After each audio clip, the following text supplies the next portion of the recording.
Bonjour Jean-Baptiste Auré. Salut Stéphane Bou. Bonjour Bip Bip. Bonjour Bip Bip.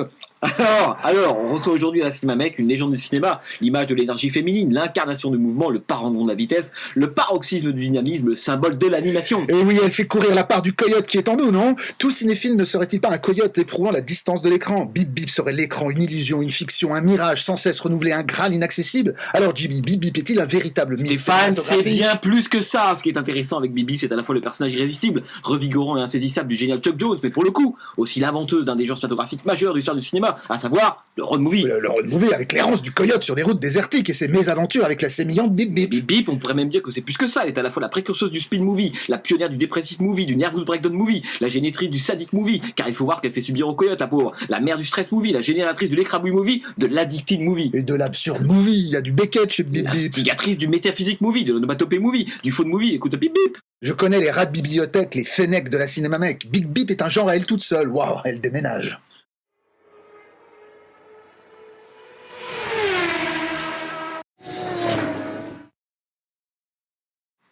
Il s'est évanoui. Jimmy, est-ce que quelqu'un peut ranimer Jimmy? Elle vient d'inventer le film de réanimation, non? Ne te moque pas Stéphane, mais c'est plus que ça. Elle invente aujourd'hui une nouvelle façon de regarder les films. Est-ce qu'on voit le même film selon l'endroit où on dit si? Non. Devant, derrière, à droite, à gauche. On ne voit pas le même film et j'irais même jusqu'à dire que Bip Bip théorise une nouvelle façon de voir les films. Le spectateur devrait épouser le mouvement du film, s'agiter pendant le film, courir pendant le film, se tortiller pendant le film. Tu es sérieux, Jean-Baptiste? Tu pousses pas un peu le spectateur dans l'agitation Oui. et l'hyperactivité?